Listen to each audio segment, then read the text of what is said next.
Hi, I'm Jeannie Fuller, and I want to talk to you about unsolicited referrals. An experience happened to me a little bit ago at dealing with two different clients. And you are going to see what happened, because one of them, unfortunately, assumed I knew what to say.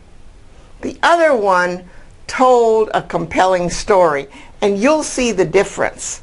Here we go. I have a client named Bob, and I knew he could help my neighbor, and so I wanted to make an introduction. Bob was pleased about that, and I said I would set up a meeting for the two of them to get together. Bob was over here, and when I asked him, what should I tell my neighbor, he's going, oh, you've known me for so many years, Jeannie, you know exactly what to say. And I'm sweating it out.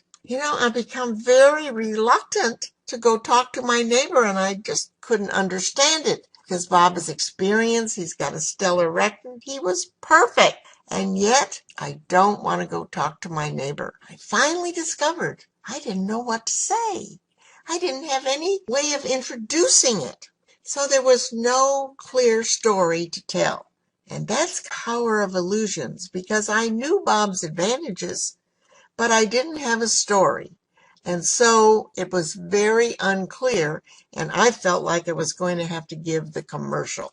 On the other hand, I had another client named Paul, and he sparked my interest with a very compelling story about how he helped a client. It was really a fun story, and I was excited about it. But Paul, although he was experienced, probably didn't have the same track record of Bob, but he did have an interesting story.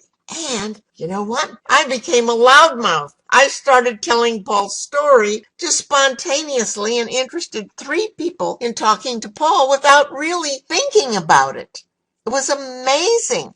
For Bob, the question he should have been saying was, am I making some assumptions that I shouldn't have been making? That's a very important thing to consider. In fact, I'd like to say to you, are you making assumptions you shouldn't be making? Because that's what happened. You see, when you do that, you shoot yourself in the foot. That's right, Bob.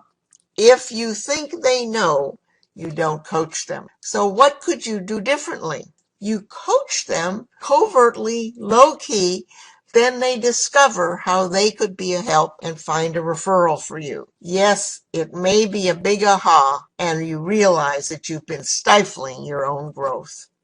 So let's look at that. The difference was Bob assumed erroneously, but Paul coached effectively, and I became a loudmouth. Amazing, isn't it? That's where the power is, in the coaching. You see, I knew all the benefits, but I had no opening and no transition when I was talking about Bob. On the other hand, I didn't need an opening or a transition because the story was so interesting, and I just started telling it spontaneously. So the whole thing boils down to coaching your clients, your centers of influence, and friends to recommend you powerfully. The choice is up to you. You can hold on to your assumptions, or you can start coaching referral sources so they become a loudmouth on your prospecting team. So did you see the difference between what Bob did, assuming something erroneously, and then Paul came on with such an interesting story that I just couldn't keep my mouth shut? Now that can happen to you, but you have to initiate it. And that's what our 8-week course is all about, is teaching you not only what to do, and we not only address assumptions and get them out of here, but we're going to show you how to do it. How do you craft that interesting little snippet that's going to have them broadcasting it all over town? So in a little bit, we'll give you an opportunity to join Referrals for Profit. And that's exactly what you'll get from that program. Yeah, profitable referrals.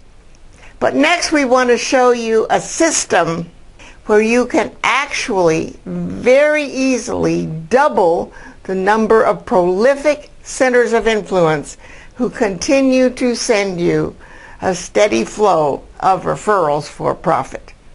So watch your inbox in a couple of days for Board of Advocates.